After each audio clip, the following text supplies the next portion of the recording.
Hello everyone, my name is Tima Rova and now I will be present the material that is about materials development. So what is the meaning of material development?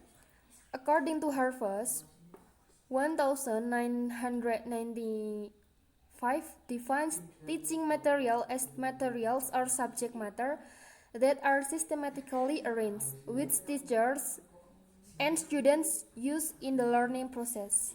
Jadi menurut Harvard mendefinisikan bahwa materi pembelajaran adalah materi atau subjek yang secara sistematis disusun di mana guru dan juga siswa itu menggunakan dalam proses pembelajaran.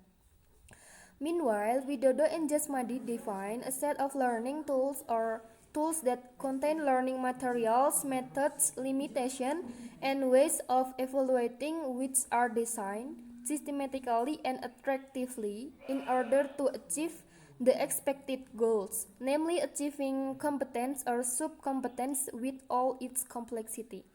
Sedangkan Widodo dan juga Jasmadi itu mendefinisikan bahwa material development itu sebagai sebuah rangkaian dari alat pembelajaran atau alat yang berisi materi pembelajaran, kemudian metode, limitation, and ways of evaluating.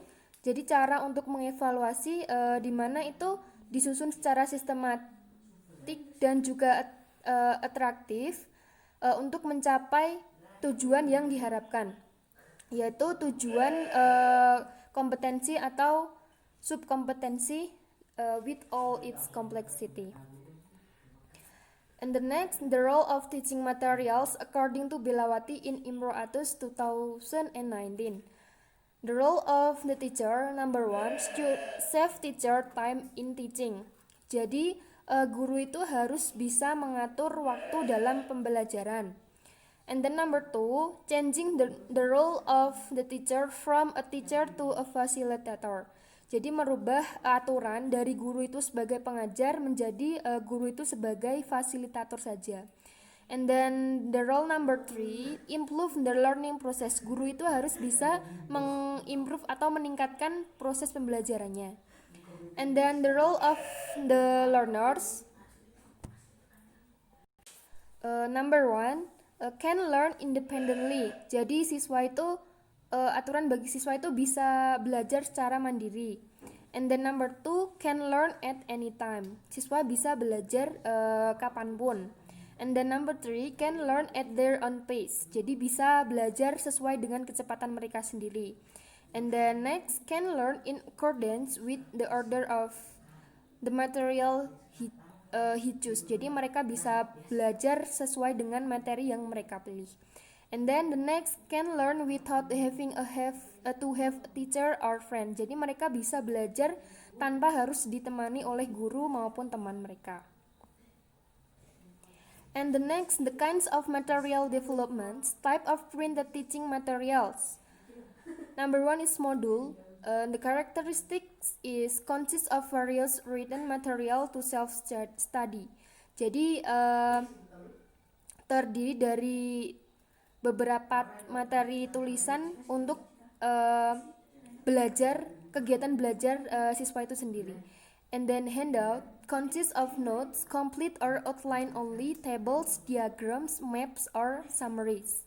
Jadi kalau handout bisa terdiri dari catatan, kemudian garis besarnya saja dan yang lain-lain.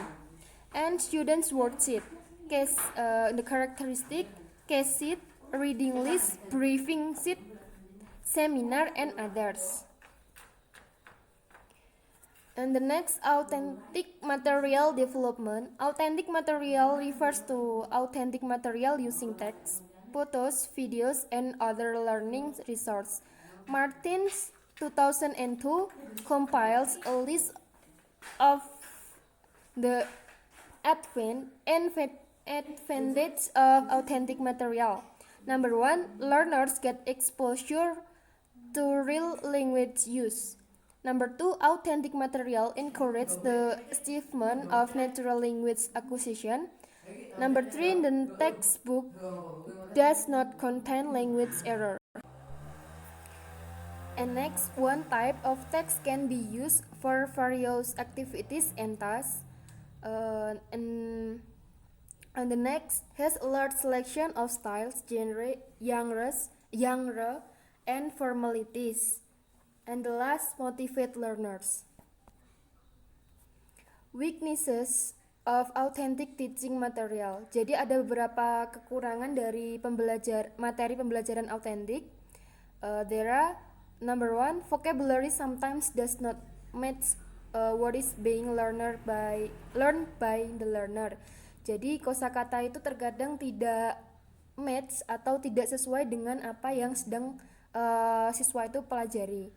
And next, a little difficult for beginner learners. Jadi sedikit sulit untuk pembelajar awal. And the next, preparation for teaching takes a long time and requires struggle. Jadi memerlukan persiapan dari guru yang lumayan lama. And the next, many variation of accent and dialects in listening. Jadi banyak variasi dari aksen dan juga dialek pada listeningnya. And the last, matter quickly spoils. Teacher create materials developments.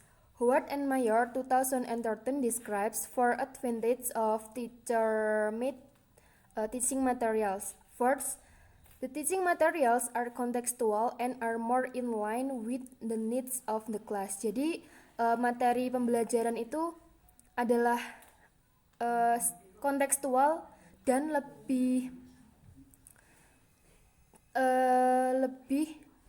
dibutuhkan apa yang dibutuhkan oleh di dalam kelas. Second, meet the individual needs of learners. Jadi kebutuhan individu yang dibutuhkan oleh pembelajar.